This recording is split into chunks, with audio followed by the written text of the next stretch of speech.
அன்பு மாணவ செல்வங்களுக்கு வணக்கம். மின்வேதியியல் பாடத்திலிருந்து பயிற்சி வினாக்களில் கொஷின் நம்பர் 17 தான் இந்த வீடியோவில் சால்வ் பண்ண போகிறோம். M1 மற்றும் M2 ஆகிய உலோகங்களின் ஒடுக்க மின்னழுத்தங்கள் முறையே E0 M12 + bar M1 is equal to -2.3 volt மற்றும் E0 M22 + bar M2 is equal to 0.2 volt. இவை இரண்டில் எந்த ஒன்று இரும்பின் புறப்பரப்பின் மீது பூசுவதற்கு சிறந்தது? கொடுக்கப்பட்டுள்ளது. E0 Fe2 + bar Fe is equal to -0.44 volt. இந்த கொஷினை நம்ம புரிஞ்சுப்போம். ரெண்டு உலோகத்தோட ஒடுக்க மின்னழுத்த மதிப்பு கொடுத்துட்டாங்க. அந்த ரெண்டு உலோகத்தில் யாரோ ஒருத்தரை தான் இரும்பு மேலே பூசலாம்.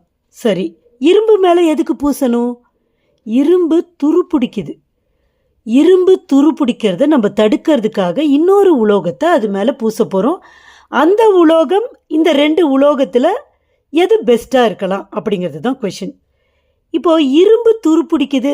ஏன் துருப்பிடிக்கிறதுனா என்னது? இரும்பு இரும்பாக இல்லாமல் ஆக்சிஜனேற்றம் அடையுது அப்படின்னு அர்த்தம்.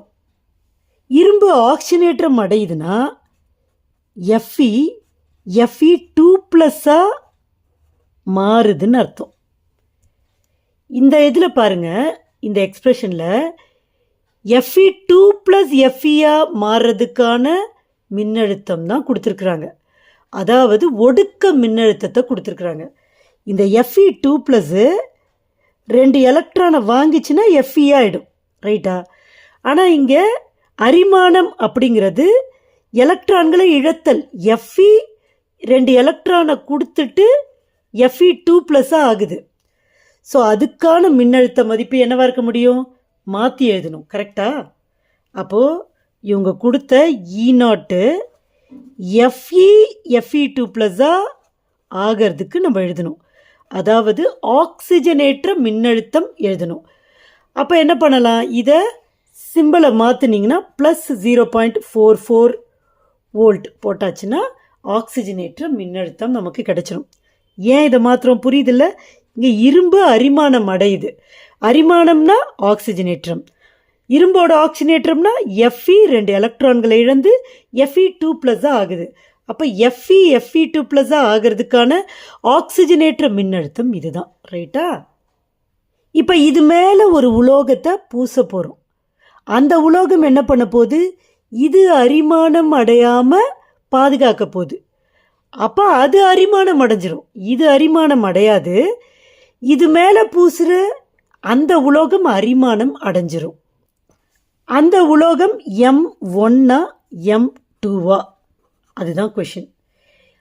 அப்போ இது அரிமானம் அடையக்கூடாது. இவங்க 2 பேரில் யாராவது 2 பேருமே அரிமானம் அடைவாங்க. அப்போ தான் இவரை பாதுகாக்க முடியும், ரைட்டா? அப்போ இவர் அரிமானம் அடையினா என்ன பண்ணணும்? M1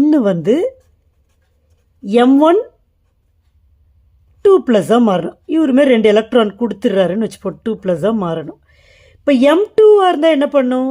M2 2 + மாறும்.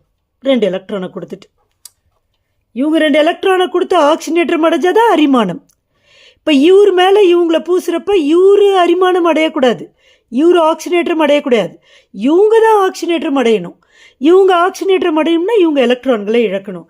அப்போ இவங்களோட மின்னழுத்த மதிப்பு வேணும். என்ன மின்னழுத்த மதிப்பு வேணும்? இவங்க ஆக்சிஜனேற்றம் அடைகிறாங்கல்ல, அப்போ E0 மதிப்பு வேணும். யாரா மாறா? M1 M12 + மாறணும். பாருங்கள், M12 + மாறணும். அதுக்கான மின் அழுத்தம் ஆக்சிஜனேற்ற மின்னழுத்தம். ஏன்னா இங்கே ஆக்சிஜனேற்றம் நடக்குது. புரியலையா உங்களுக்கு? அதே மாதிரி இங்கே யாரோட மின்னழுத்த மதிப்பு வேணும்?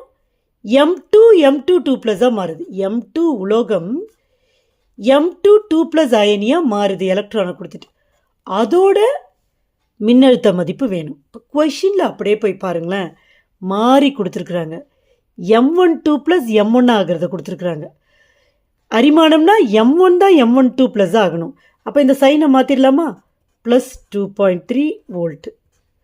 அதே மாதிரி இதுக்கும் சைனை மாற்றிடலாமா? M22 + ஆக்சிஜனேற்றம் அடையணும். அப்போ +0.2 வோல்ட். புரியுதா? ஒடுக்க மின்னழுத்த மதிப்புகள் வச்சு கூட அப்படியே போடலாம். அப்படியே ரிவர்ஸாக நம்ம புரிஞ்சுக்கணும். ஆனால் தேவையில்லை, இது கொஞ்சம் ஈஸியாக இருக்கும். ஸோ இங்கே இந்த கொஷின் அரிமானத்தை பேஸ் பண்ண கொஷின். அதனால் எல்லாத்தையும் நம்ம மாற்றுறோம். ஏன்னா அரிமானம் அப்படின்னா ஆக்சிஜனேற்றம். அப்போ கொடுத்துருக்கிற மதிப்புகள் எல்லாம் ஒடுக்க மின்னழுத்த மதிப்பு. ஆக்சிஜனேற்றம் நடக்கிறதுனால ஆக்சிஜனேற்ற மின்னழுத்த மதிப்பாக நம்ம மாற்றுறோம். அப்போ ஜஸ்ட்டு சைனை மாற்றுறோம். அப்போ இங்கே 3 மதிப்புகள் இருக்குது. 3மே ஆக்சிஜனேற்ற மின்னழுத்த மதிப்புகள். இப்போ இந்த மின்னழுத்த மதிப்புகளில் யாருக்கு மின்னழுத்த மதிப்பு அதிகமாக இருக்கோ அவங்க தான் ஆக்சிஜனேற்றம் எளிதில் அடைவார்கள். யார் ஈஸியாக ஆக்சிஜனேற்றம் அடைகிறாங்களோ அவங்க தான் ஈஸியாக அரிமானமும் அடைவாங்க. இப்போ கம்பேர் பண்ணுங்கள். இவரை நம்ம பாதுகாக்க போகிறோம். இவரோட புறப்பரப்பு மேலே இவரு இல்லைன்னா இவரை பூச விடணும். யார் பெஸ்ட்டு, அதான் கொஷின். அப்போ இந்த மதிப்புகளை கம்பேர் பண்ணுறோம். இவருக்கு +2.3 வோல்ட்டு, இவருக்கு +0.2 வோல்ட். இந்த 2 ஆக்சிஜனேற்ற மின்னழுத்த மதிப்புகளை நீங்கள் கம்பேர் பண்ணுறப்ப +2.3 வோல்ட்டு தான் அதிகம். அதனால் இவரை காட்டிலும் இவர் தான் எளிதில் அரிமானம் அடைவார்.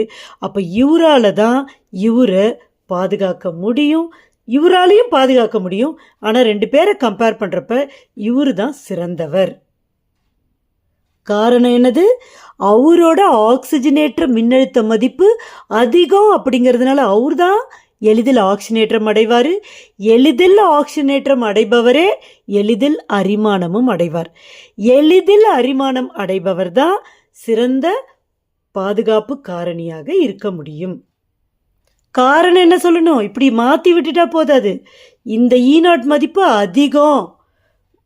அதிக பாசிட்டிவ், அதனால் அது இரும்பின் புறப்பரப்பின் மீது பூசுவதற்கு சிறந்தது அப்படின்னு சொல்லணும்.